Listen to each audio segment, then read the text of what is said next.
What's up, guys? Welcome back to Fit the Clock, where we create a community for the men to relate their issues from, and then also to learn along the way. So today we have my friend Gerald and then Andrew with me. Andrew is a 5 years in practice mental health therapist. Okay, and today we're gonna dive into some real mental health issues. Okay, so for the first question we're gonna have today is, do you think depression is real? Okay, so I think I will give my opinion first as usual. So I think over the years, right, this mental health thing has been more prevalent. Previously, there's no such thing as like mental health issues or depression or whatsoever, if I'm not wrong. Okay, so do you think depression is real? Is it like something that people give an excuse to themselves to escape so-called like reality or the problems they face? Because I've seen like people saying, just very easily, very conveniently, I'm depressed, or I'm what? So how do you actually, also I want to ask you like, in the end, like, how do you define if it's true, depression? Yeah. Is there like I don't know, like a protocol to it or something like that? Okay, so we'll go into that later. So for me, right, I would think that depression is not exactly real. Okay, it's something that you self-induce to yourself in some sense. So I'll give one of my personal experience on this. So there was a period of time whereby me and my girlfriend, we argued a lot. Okay, it's so much that I feel depressed about it. Okay, and there was, I'm feeling depressed, but I know that I'm feeling depressed. I know that I'm not feeling good. But there's this one time whereby I was just sitting down, eating my own meal, right, at home by myself, and suddenly I just, thoughts just came to my mind, like, why am I going through this? Why is she saying all this to me? What am I not doing correctly or whatever? And I started tearing, like uncontrollably. Like literally I just cried. And I wasn't even so-called like feeling sad during then.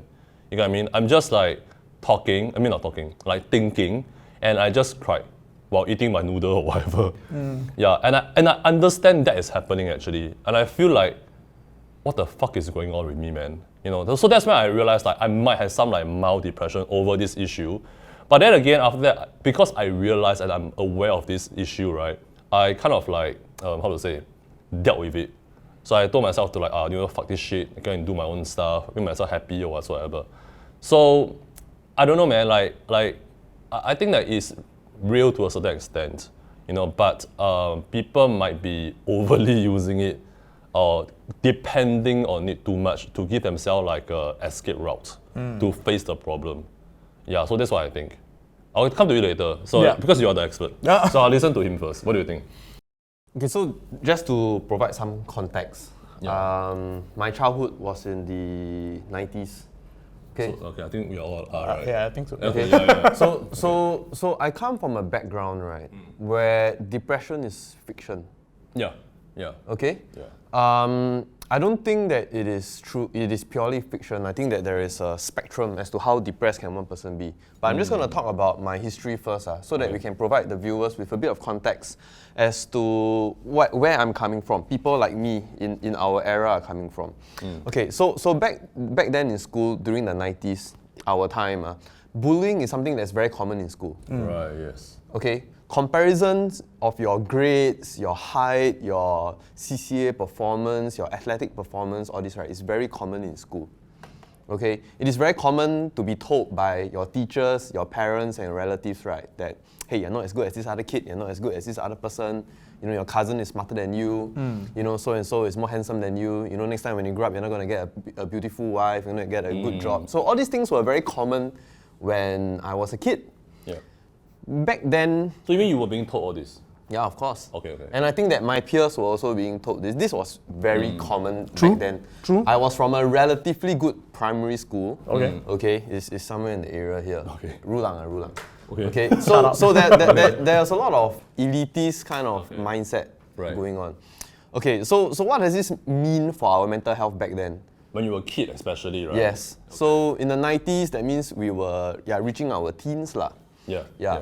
So this was also the time there were a lot of gangs and all, and that's what results in all the bullying and things like that. So what does this do to a young man's mental health?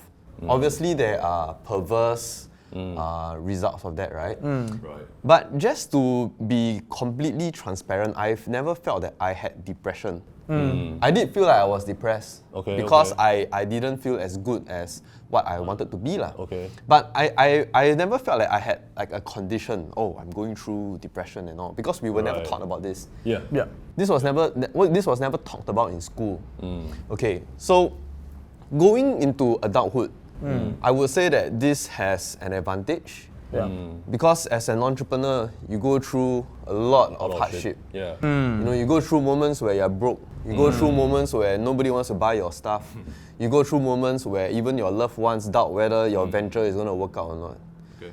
But never have I felt that, oh, I have depression, I should give up on my entrepreneurship journey or what. I did feel depressed. Okay. But it was not like like an obstacle for me to say that, okay, I want to throw in the towel. Yeah. I want to take a break for months and months and months not doing anything. Okay. So this is my context to this whole topic of depression. My history and my background, right, is that depression is fictional. Okay. Yeah, but of course, as matured adults, right, we know that now with the advances of science, it is a very real thing. So people like me don't really understand. So you have to enlighten us today. Okay, I think We'll right. try. I think right. I can conclude right. Some like I don't know, boldly lah. I might be wrong. That depression is a feeling, but it's not an illness. What do you think about that? So Okay, now it's your turn. yeah. Finally, right? okay. Disagree. I disagree with that. I think it is an Okay. illness. Okay. So, I like what you said, Gerald, when you said that depression is formed in a spectrum. And I completely agree with that, because when people say they're feeling depressed, right, there's a difference between feeling sad Yeah. and being depressed. So look at the words I'm using, right? I'm feeling sad and Okay. I'm being depressed. Okay. Because when you're feeling sad or feeling overwhelmingly sad, that is just one aspect of it. Right. But being depressed is actually a clinical condition. Again, the word is clinical because medically been proven, Okay. right? How has it been medically been proven? There have been MRI scans on the brain that shows that people who have depression before, actual depression, and people who don't have, and you can see that the brain size is actually different, Wow. right? So that's one aspect of it. Okay. To be even clinically depressed, right, there are about 11 signs and symptoms, Wow. right? Out of the 11 signs and symptoms, you need to be, correct me if I'm wrong, about 5 to 6 of them, you need to at least exist for 2 consecutive weeks. I see. Wow. So Okay. when it's happening at that level, that's when you have this thing called potentially a major depression disorder. Okay. Okay. But there are different levels of it, where there's some of them might be a bit more, lower. The intensity is a bit more lower in that sense. So that's where the spectrum comes in, right? Correct. Okay, so correct me if I'm wrong. If I'm somebody who feels as if I'm depressed and I want to get it checked medically, I actually go to a therapist. You could. I think what the person will do is the person will get to do a bit more assessment. Okay. Like a clinical psychologist, more specifically, or psychiatrist, will actually do proper assessment, and then the person will diagnose you. Okay. So you mean until- a therapist can diagnose a person as clinically depressed? A clinical psychologist and a psychiatrist Okay, can okay. diagnose a person as clinically depressed. Okay. Because okay. they would have this, imagine this little Bible like that, where you kind of have all the set rules of when can you actually diagnose someone. Oh, so there is a specific protocol to it lah. Yes. Which is clinically proven. Yes. So once you match these pointers, then you are really depressed. Yes. Something like that. Correct. But you cannot say that I'm depressed just like that, right? You can say that, but then Okay, you yeah, don't know you whether can it's say- true you or can not, say, lah, but right? yeah. What you may be feeling is you might be feeling really sad at that moment, right? But if you look back at what just now I just said, right? Yeah. If you're talking about if you have to hit 5 to 6 different types of symptoms for at least 2 weeks, Okay. that is very different from feeling very sad over a breakup. Yeah. Can you give some of these symptoms? Correct. Just maybe 3 or 4 or whatever. Yeah, so for some of them it's the most common ones. So some of them would be people who immediately lose a lot of weight, or people who gain a lot of weight. People might can't sleep at all, or people sleep too much. People might even have difficulties, you're talking about even getting out of their own bed, just lying down in bed the whole time. And then some of them might just feel extremely suicidal. Right. So this is just about 3 to 4 of it. Yeah. And it can just really come about again in different intensity of it. Right. Different level of frequency as well. So which is why it becomes hard, for any Tom, Dick or Harry to just say, I'm depressed. right? That's when you really need to get the professional help because Okay. you cannot suka just say I got chest pain, got heart attack, ma. So all this you know, the 11 pointers that you talked about, right? Whether to clinically diagnose somebody as depressed or not, these are very objective indicators. They are not subjective at all, right? Very good. That's right. So if you notice, there are objective indicators because that shifts from feeling depressed to being Really? depressed. Yeah, because Okay. the first impression that people like me, right, think about depression, right, is that it's so subjective. Yeah. It's Correct. like, you know, you come up and you tell me that you're depressed, it's like, oh my god, so poor thing, like, Yeah. how are you depressed? And you tell me, oh, I'm just very sad. You know, Yeah. all sadness Yeah. is very... Correct. It's very normal actually. Yeah. Yeah. How do you actually go beyond that to like really prove that you are depressed? Yeah, you know, Correct. are you sad over a breakup or are you sad because you are $120,000 in debt? Yeah. That's so subjective, right? Correct. So but you're saying that these indicators are all very objective. Yeah. Okay. Yeah.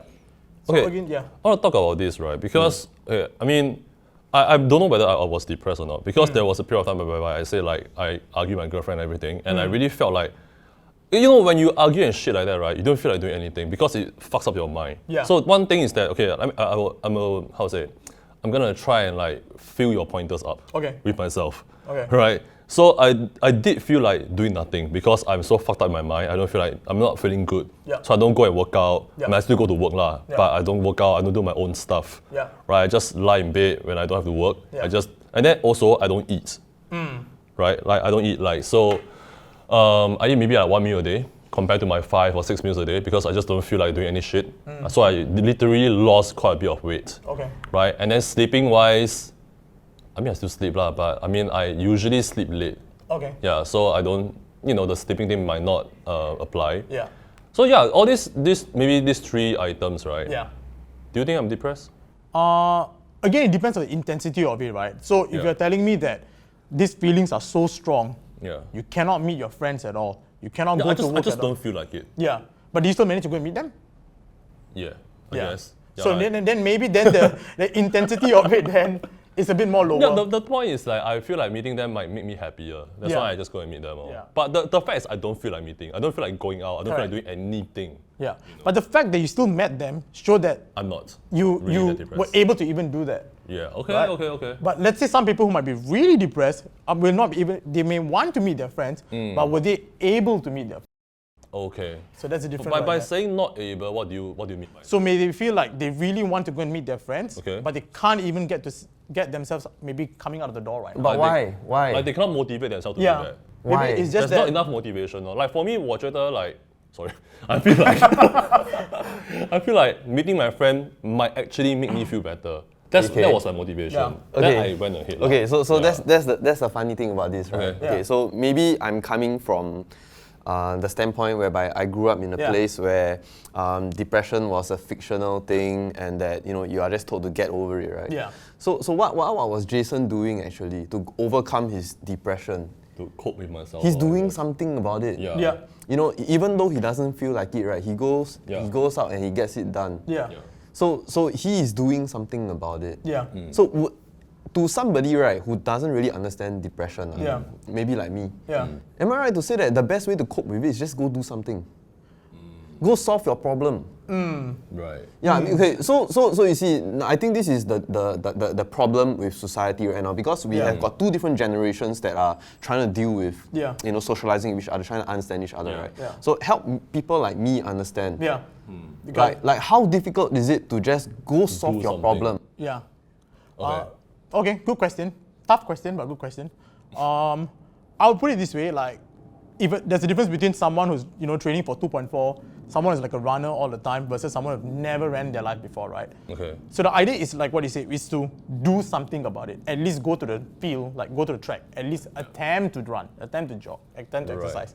Yeah. But sometimes they even struggle with that, right? Maybe because they're like, I don't know if I can do it, Or sometimes it's just like, maybe it's just too much effort. Or sometimes it's just like, what if people come and judge me? Or what if I injure? So there's just, different people have like different reasons.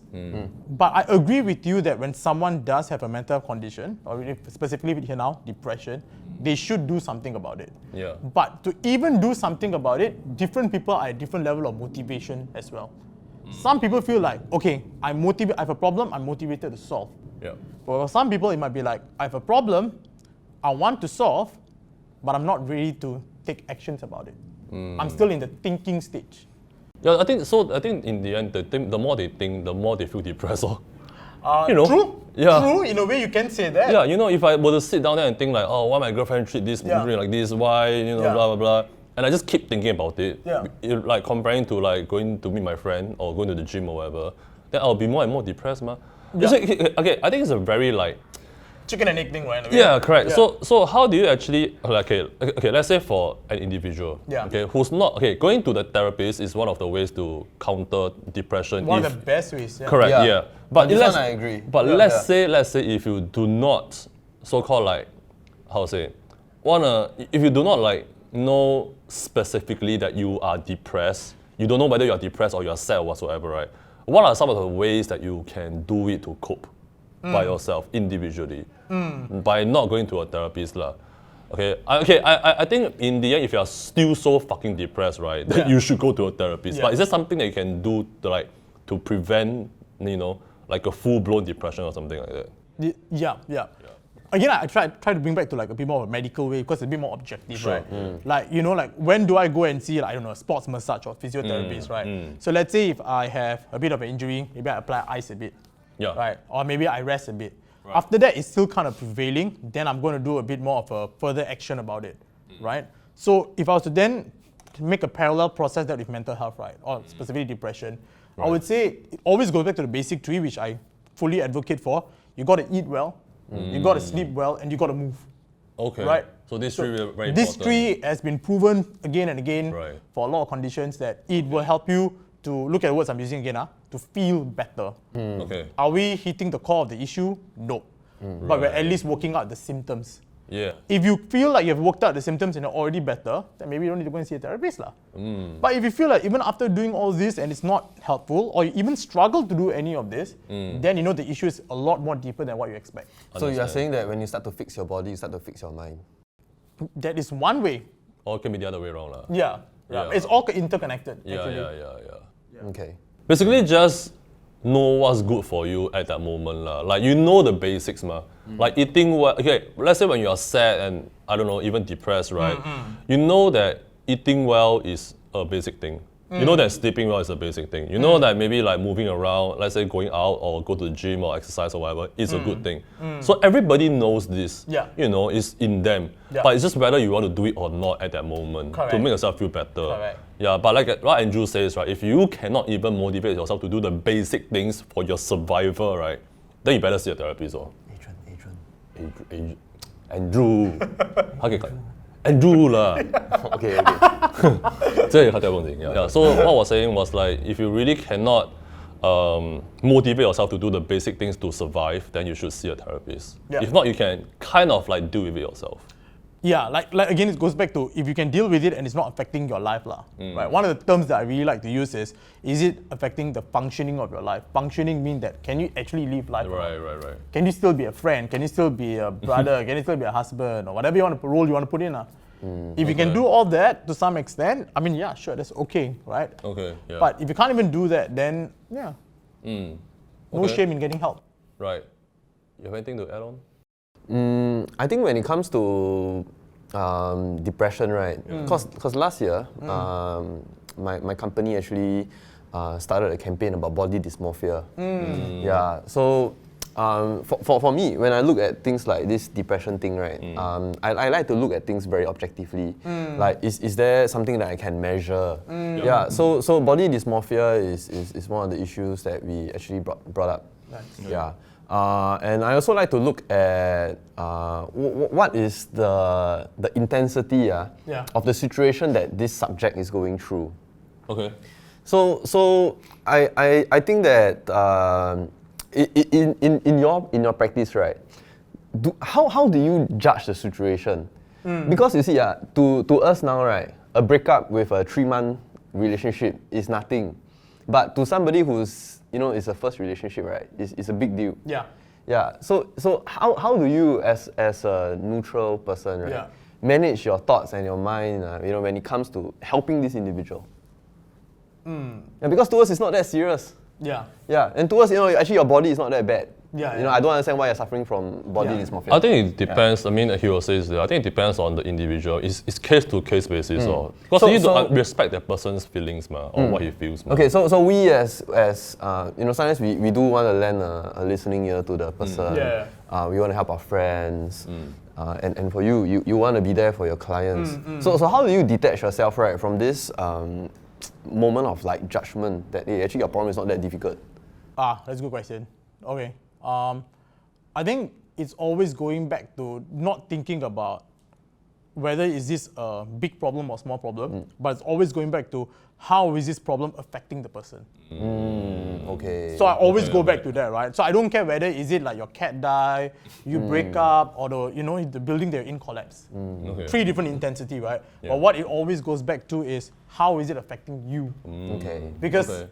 cat dying might have the same or bigger impact than maybe your parents die, right? Because they have a different relationship with the cat than Correct. the Yeah, parents. true. So if it goes back to the person itself and you work with the person itself, then you get to understand the person a lot more better. Okay. Yeah. Okay. So how the problem is affecting the person? Correct. So what kind of questions would you ask? I think a lot of time I'll go back to what's the impact of whatever that's happening in your life, right? It seems like a very basic question, but then when someone keeps talking about a situation in their life, oh, a cat died, or I went through a breakup, or whatever incident you want to call, right? I'll always go back to, so what does that mean for you? If all of this has happened, right, what does that tell you about yourself? So Okay. notice that I'll always go back to the person, very little to the situation. The situation changed, the person is the same. So the way the person perceives the different situation tells you a lot about the person itself and how they're viewing the world. Okay. Yeah. Okay, cool. That's like Psych 101 right there. No, this one is very useful because obviously as guys we have a lot of guy friends. Yeah. And I think one of the problems that guys have is the ability to communicate their true internal feelings, especially to another guy, right? Yeah. But then as a bro, we want to be there for our friends who we think are depressed. Yeah, yeah. That was why I asked this question. That's How, good. how do we get our fellow bros to open up? And Okay, talk so to us so about the pertaining to issues? that, right? Actually, one of the questions that like the viewers ask, right, is what are the ways that I can convince someone who is depressed to seek help without offending them? That's actually quite tough, because I think most of the people will not want to agree that they have a problem. Like fat people won't agree that they are fat. They will think that I'm happy or whatever. Not fan shaming. Don't fuck me. Yeah. But it's true, right? Like if you don't think you have a problem, then nobody can advise you to do something, right? You need to understand that you have the problem first. Yeah, you must acknowledge first. Yeah. So I for this question I really don't know how to answer because Yeah. I always offend people, But maybe for you can answer like how does your client come to you? Yeah. Or something like that. I always tell people like, if you find that going alone is tough, then go together. That means both of you all go to see the therapist together, right? Right, Just say, right, hey, I'm bringing my friend along and she's having a tough time. I'm just here for moral support. And any good therapist should be able to handle that and be like, yeah, sure. Okay. Let's kind of like go do think this that makes together. So sense. it makes you feel a little less like the spotlight is on you. Intimidating. Yeah. So I think one of the advice that we can give is that you can tell your friend that let's go together or something Yeah. like that, or your girlfriend, boyfriend, or Yeah. whoever. Lah. I mean, provided a person even agrees that they Yeah, have something to yeah, work you- on. Because if you're always going to go back to that part, right? If they feel like, no, I'm good. Like, Correct. if the problem is actually you, not me, then, there's only so much you can do. Yeah, There's not how else yeah, you can move forward from correct. that either. So I think you think that's one of the best way lah, I to think that's go one of the best together ways. lah. Yeah. Okay. What do you think? Do you have any good ideas? When talking about this, right, I was reminded of the most depressing movie I've ever watched. Which is? Last year. It's The Joker. Okay. okay. Yeah. So Arthur Fleck is the character's name, right? Yeah. Yes. Yes. He doesn't even know that he's delusional. You mean the movie lah? Yeah, like he thinks that he's fucking with that neighbor, he's having the Oh time yeah. of his life. But that's a controversial. They are thinking whether is that ending or whatever real or not. But okay, whatever lah. Let's- and also he thought that he was killing it on stage when he was doing stand-up comedy, right? But actually he's in the mental hospital. Yeah, so we take this drama and then we try and apply it to real life. Like what Jason said, some folks don't even want to admit that they have a problem. Yeah. Correct. Because in their view, right, they might be like Arthur Fleck. Yeah. What they see is their reality, and what's in their mind. Yeah. So as a concerned friend, You know, how do you help these kind of guys? Like very simple example, like the fat one. Right, if you really feel that your friend is out of shape, right? Yeah. How do you convince your friend that, hey, bro, you need to hit the gym, man? Yeah. No, what, I'm okay, what? Correct. Girls like the dad bod, you know, like they kind of say all these things. Then how? So you relate this back to a mental issue. Yeah. Hey, dude, I think you're too obsessed over this thing, man. Hey, I think you're too obsessed over this chick. Yeah. Hey, I think that your career isn't, really working out for you. You know, you're gonna get yourself into real big debt and things like that. So how do you convince somebody to come out and talk about their problems? Yeah. I think that's the hard part, you see, because the key word here is convince. But can we actually really convince? So I think like what you said, just do together. Like say if I think the person is fat, I just say, hey, let's work out together. That's the best thing I can do as a friend already. I think that's the best way. Okay, to yeah, go with that your- makes sense. your Yeah, but friend. anything more than that, if let's say even if you offer and they still say don't want. Then don't there's want. nothing you can do. It's very hard, man. Yeah. What can you do? Like put them on gunpoint and then like drag them? Yeah. Yeah, this reminds me of a quote, lah. You know, if you wanna shine for the world, right, you don't have to set yourself on fire. Yeah, so you don't have to go to a certain to that big of an extent, lah. Because the person has to admit that they have a problem, lah. Yeah. Okay, I think that's our answer to you. Go with your friend or whatsoever, okay?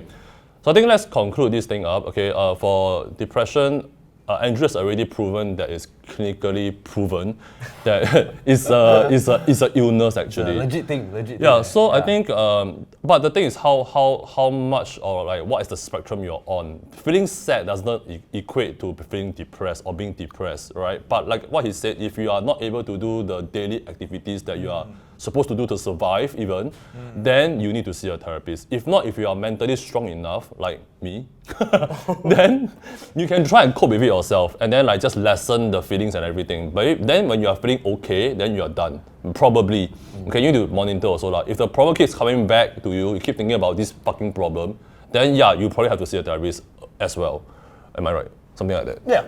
Something like that. Yeah. Okay. So if you all need any, to be honest, right, this is no shame whatsoever. If you all need any help or whatsoever, do contact Andrew. Okay. Yeah. I'll leave his contact and whatsoever like at the description below, lah. Okay. Or if you want to talk to me, also can. Talk to Gerald, also can. You can put in the comments. Okay. Or you can find me like anonymously, lah. We don't like say your identity or whatsoever. Okay. So anyway, that's the end for today's video. I hope you guys get some insights out of this and understand a little bit more about depression and how to deal with it. Hope you guys enjoyed the video. Like, share, and subscribe to our channel if you like what you see. See you guys in the next episode. Bye-bye.